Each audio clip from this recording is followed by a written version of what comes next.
नमस्कार मित्रांनो, तर मागील भागामध्ये आपण अलिबाग बीच आणि रामेश्वर मंदिर बघितले. तर आता आज आपण चाललो आहोत रेवदंडा फोर्ट आणि रेवदंडा बीच. चला तर मग आमच्या सोबत बनून राहा.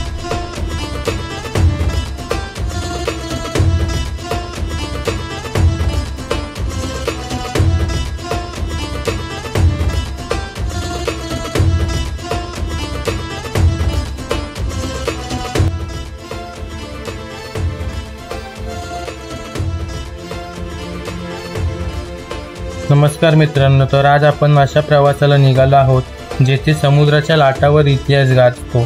आज आपण बघणार आहोत रायगड जिल्ह्यातील रेवदंडा किल्ला. हा प्राचीन किल्ला आपल्या इतिहासातील काही रहस्य प्रकट करतो. तर आजच्या ऐतिहासिक प्रवासात आपण रेवदंडा किल्ला पाहणार आहोत. आम्ही तुम्हाला रेवदंडा किल्ल्याची संपूर्ण माहिती देणार आहोत.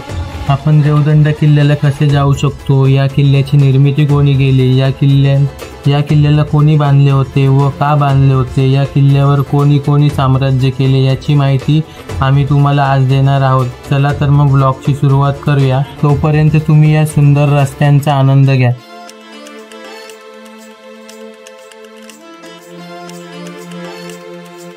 जर तुम्ही रेवदंडा फोर्ट आणि रेवदंडा बीचला येण्याचा विचार करत असाल तर येथे येण्यासाठी आपल्याला बरेच पर्याय आहेत. जर तुम्ही मुंबईवरून ट्रॅव्हल करत असाल तर तुमच्यासाठी फेरी हा खूप चांगला पर्याय आहे. गेटवे ऑफ इंडियावरून तुम्हाला फेरी मिळेल. फेरीची बुकिंग तुम्हाला ऑनलाईन आणि ऑफलाईन दोन्ही पद्धतीने करू शकता. दुसरा पर्याय म्हणजे तुम्ही तुमच्या प्रायव्हेट व्हेकलने येऊ शकतात गुगल मॅपचा वापर करून. आणि जर तुम्हाला बाय रोड प्रवास जास्त वाटत असेल तर तुम्ही M2M फेरीने सुद्धा आपले वाहनं घेऊन येऊ शकतात. M2M फेरीसाठी तुम्हाला भाऊच्या धक्क्याला जावे लागते.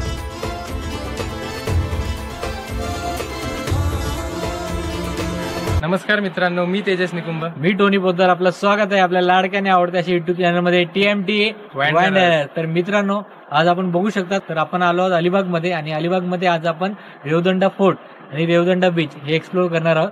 तर तुम्ही सुद्धा आमच्याबरोबर बनून राहा आणि या किल्ल्याची आणि या बीचची पुरेपूर मजा घ्या. मित्रांनो, आता आपण रेवदंडा किल्ल्याच्या परिसरामध्ये पोहोचलो आणि इथं पार्किंग लॉट आहे. पे पार्किंग आहे, 50 रुपये पार्किंग आहे.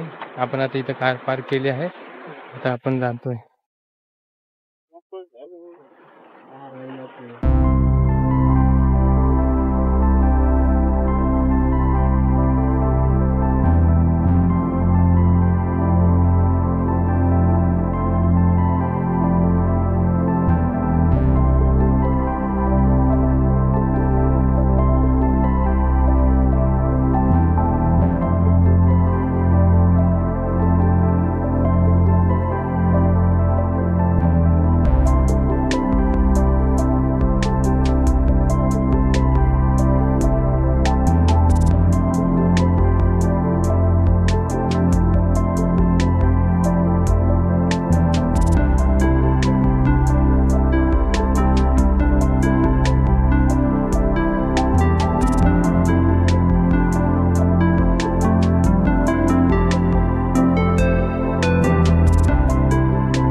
पोर्तुगीज कप्तान सोद याने 1528 मध्ये किल्ला बांधायला सुरुवात केली. त्यापूर्वी 1516 मध्ये पोर्तुगीजांनी कारखान्यासाठी इमारत बांधली. तिला चौकोनी बुरुज म्हणतात. हिची तटबंदी 1521 ते 1524 च्या दरम्यान बांधली गेली. 22 जुलै 1683 च्या रात्री मराठ्यांनी रेवदंडावर हल्ला केला, पण पोर्तुगीजांनी तो उधळून लावला. मराठ्यांनी रेवदंडाला वेढा घातला. तो मोडून काढण्यासाठी पोर्तुगीजांनी फोड्यावर हल्ला केला. त्यामुळे मराठ्यांना वेढा सोडून जावे लागले. 25 नोव्हेंबर 1740 रोजी झालेल्या तहानुसार पोर्तुगीजांनी गावाच्या बदल्यात रेवदंडा व कोळीचा ताबा मराठ्यांना दिला. 1606 मध्ये इंग्रजांनी याचा ताबा घेतला आणि त्यानंतर 1817 मध्ये आंग्रेंने हा गड जिंकला. पण लगेच 1818 मध्ये रेवदंडा किल्ला इंग्रजांकडे गेला.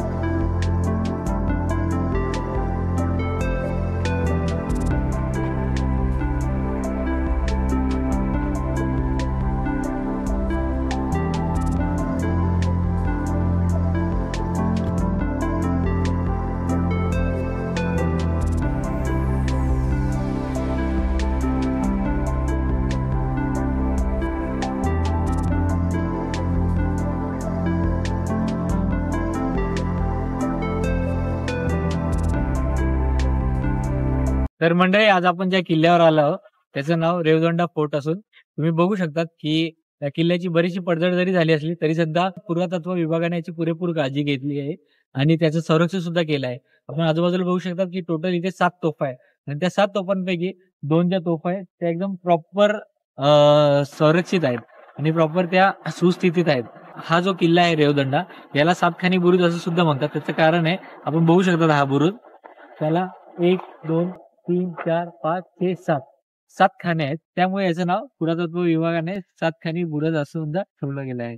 तर आपण आता या बुरुजाची आणि इथल्या सभोवतालच्या किल्ल्याची थोडीफार पाहणी करू आणि त्यानंतर आपण रेवदंडाच्या बीचवर जाऊया आणि बीचवरून सुद्धा या किल्ल्याची जी बाहेरची जी भिंत आहे ती बघण्यास मिळते. ती अतिशय उत्कृष्ट आहे. तर ते बघण्यासाठी तुम्ही कुठेही जाऊ नका आणि व्हिडिओमध्ये बनवून राहा.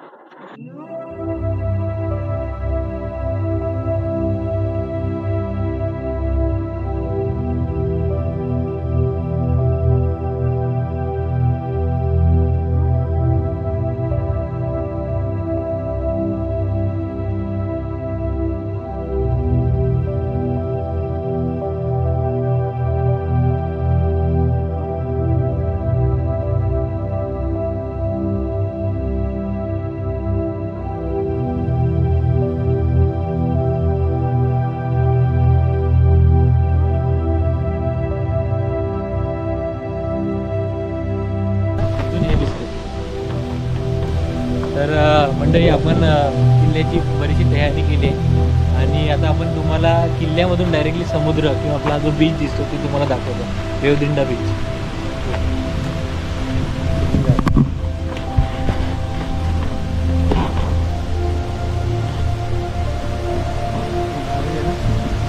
चला आता आपण रेवदंडा बीच कडे जाऊया.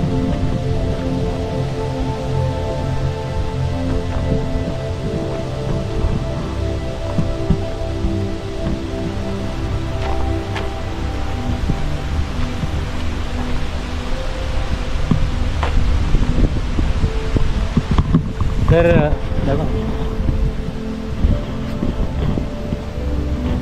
मानव तिकडे आमची वाट बघताय. मानव वैतागलाय आज थोडासा. भूक पण लागली. आम्ही सकाळपासून आम्ही शूट करतो. फक्त सकाळी नाश्ता केला होता नंतर अजून दुपारचं जेवण आमचं स्किप झालं. तर आता जेवण करू आणि पहिले आपण मेन म्हणजे आता आपण ज्या गोष्टीसाठी आलो आहे आपण रेवदंडा बीच बघून घेऊ, जेवण करू आणि मग इथून निघूया डायरेक्ट आपल्या घरी. तर मित्रांनो तर मंडळी नक्कीच की ॲज अ यूट्यूबर आम्ही मेहनत तर करतोच आम्हाला, पण त्याचबरोबर आम्हाला फार मजासुद्धा करायला भेटते. बऱ्याचशा गोष्टींची माहिती मिळते, बऱ्याचशा ठिकाणं फिरायला मिळतात आणि आपल्या प्रेक्षकांसाठी या सगळ्या गोष्टी करण्याचा आम्हाला आनंदच आहे. पण आमची एक इच्छा आहे की नक्कीच तुम्ही व्हिडिओला पूर्ण बघत जा, व्हिडिओला भरपूर लाईक करत जा, व्हिडिओला कमेंट करत जा, जेणेकरून आम्हालासुद्धा प्रोत्साहन मिळेल. आणि यूट्यूबसुद्धा ह्या गोष्टींकडे लक्ष ठेवून असते की त्यांचे व्हिडिओ पब्लिक बघते की नाही, त्याला लाईक्स येतात की नाही. आणि जसे जसे त्याला लाईक्स येतात, जसे जसे व्हिडिओला कमेंट्स येतात, जसे जसे व्हिडिओला भरपूर प्रतिसाद प्रेक्षकांकडून मिळतं त्यानुसारच ते व्हिडिओ व्हायरल होतात आणि त्यानुसारच व्हिडिओला पुढे यूट्यूबकडून आणि बऱ्याचशा पब्लिककडून सुद्धा प्रतिसाद मिळतो. तर कृपया त्याच्यावर तुम्ही लक्ष ठेवा आणि आम्हाला तुमचा भरपूर आशीर्वाद आणि प्रेम मिळू द्या आणि लवकरात लवकर जाऊन चॅनलला सबस्क्राईबसुद्धा करा.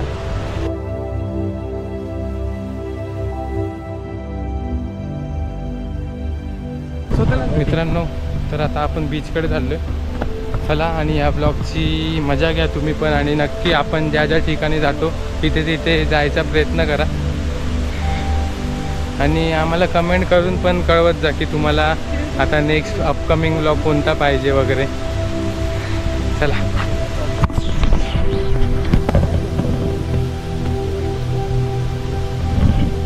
खूप मस्त झाडं आहे नारळाची, ते जागोजागी नारळाचीच झाड आहे.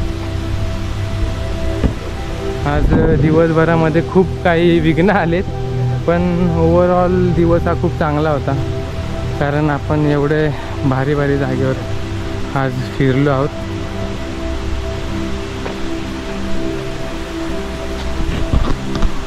वाव,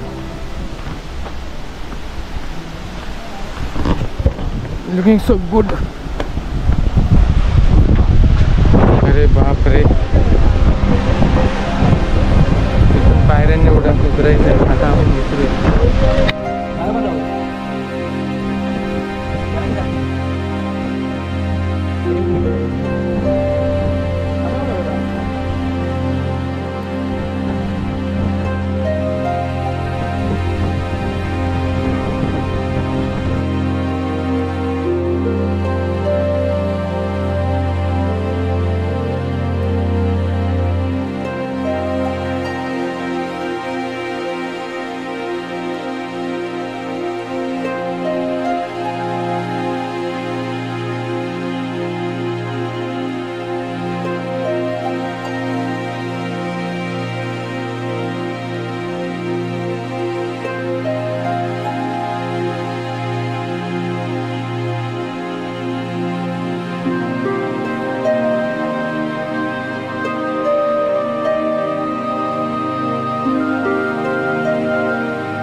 कालांतराने आपण बघू शकतात की हे जे बीचेस आहे आणि इथला हा जो फोर्टचा एरिया आहे ते लोकांनी प्रायव्हेटायझेशन करायला घेतलं आहे. म्हणजे प्रायव्हेटायझेशन म्हणण्यापेक्षा ती स्वतःची प्रॉपर्टी म्हणून ते लोक घोषित करायला घेतले त्या लोकांनी आणि त्यामुळे ते तिकीट लावतात, पार्किंग चार्जेस लावत आहेत. कारण की त्या लोकांनी हा जो बीच आहे तो इतका क्लीन बीच आहे, इतका सुपर बीच आहे ना, त्यामुळे त्यांनी ना त्याचं कॅपिटलायझेशन करायला घेतलं आहे आणि त्यातून पैसा कमवतात. एनिवेज पण बीच इतका छान आहे, किल्ला आणि हा परिसर इतका छान आहे. त्यामुळे बघा ना तुम्ही तिकडे सुद्धा प्री वेडिंग शूट चालली आहे. त्यानंतर इथे बघू शकतात इथे सुद्धा प्री वेडिंग शूट चालली आहे. तर ओव्हरऑल छानच आहे, म्हणजे वातावरण छान आहे. जोपर्यंत इथे एंट्री मिळते तोपर्यंत तुम्ही सुद्धा येऊन हा किल्ल्याची मजा घ्या आणि बघू घ्या. त्यानंतर कदाचित इथे एंट्रीच मिळणार नाही असं मला आता वाटायला लागलं आहे.